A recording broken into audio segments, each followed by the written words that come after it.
నిజామాబాద్ జిల్లా దర్పల్లి మండలం సీతయ్యపేట గ్రామ సర్పంచ్ భూమయ్య, ఉప సర్పంచ్ చంద్రకాంత్ పదవి బాధ్యతలు స్వీకరించారు. నిజామాబాద్ రూరల్ ఇన్ఛార్జ్ బాజిరెడ్డి జగన్ సర్పంచ్, ఉప సర్పంచ్, వార్డు మెంబర్లను ఘనంగా సన్మానించారు.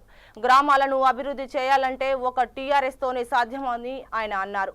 ఎల్లవేళలా అభివృద్ధికి సహకరిస్తానని గ్రామ సర్పంచ్ భూమయ్య అన్నారు. వీధి దీపాలు, సీసీ రోడ్లు, డ్రైనేజీతో పాటు గ్రామాలను అభివృద్ధి చేయడమే తన లక్ష్యంగా ముందుకెళ్తానని ఆయన అన్నారు. ससुराल गीत भेजना भूल गए कलकत्ते अरे पापा डायरेक्ट बुक करो ना बदल में नहीं बंगाल भेजना छोटा बड़ा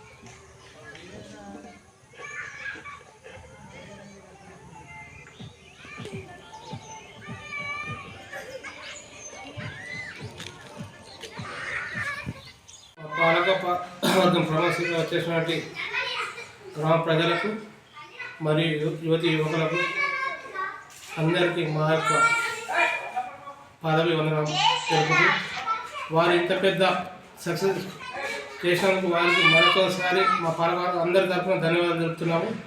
మరియు వారు మమ్మల్ని ఏకం చేసినందుకు వాళ్ళ రుణం తీర్చుకొని అభివృద్ధి మా గ్రామాన్ని తీర్చిదిద్దామని అందరి సహకారంతో పెద్దల సహకారంతో మరియు గ్రామ సంఘాల అందరి ఐక్యమత్యంగా చేసి మా గ్రామాన్ని అభివృద్ధి చేస్తూ ముందర వస్తామని మా పాలకవర్గం అందరం కలిసి ఈ తీర్మానం చేస్తున్నాం.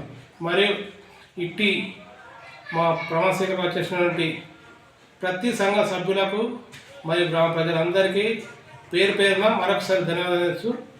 వారి ప్రేమను ఖచ్చితంగా మేము నిలబెట్టుకుంటామని మనస్ఫూర్తిగా ప్రమాణం చేసినాం. పనులు చేసి భగవంతుడి దయ వల్ల, వెంకటేశ్వర స్వామి దయ వల్ల మరియు ఆంజనేయ స్వామి దయ వల్ల, పెద్దమ్మ తల్లి ఆశీస్సులతో ఖచ్చితంగా గ్రామాన్ని ముందు వరుసలో ఉంచుతామని మండలంలో ఆ దేవుణ్ణి విన్నవించుకుంటున్నాం. మరియు అభివృద్ధి పనులు మాకు ఇవ్వాలని భగవంతుని ప్రార్థిస్తున్నాం. గ్రామాల్లో మా పాలకవర్గం ఒక తీర్మానం చేసినాము. అందరం కలిసికట్టుగా వికలాంగులకు, వృద్ధులకు ఇంతకన్నా ముందు గ్రామ పంచాయతీకి వచ్చి బాధలు పడుతున్నారు పెన్షన్ కోసం. అది జరగకుండా వారి ఇంటికే వెళ్ళి పెన్షన్ డబ్బులు ఇవ్వాలని పాలకవర్గం అందరం తీర్మానం చేసినాము. వృద్ధులకు, వికలాంగులకు మరియు విద్య, వైద్యం, గ్రామ పరిశుభ్రత, గ్రామ వీధి లైట్లు కానీ దేంట్లో లోటు రాకుండా మా పాలకవర్గం అందరం కలిసికట్టుగా నిర్ణయం చేస్తాం. మా గ్రామాన్ని అభివృద్ధి చేసుకుంటాం.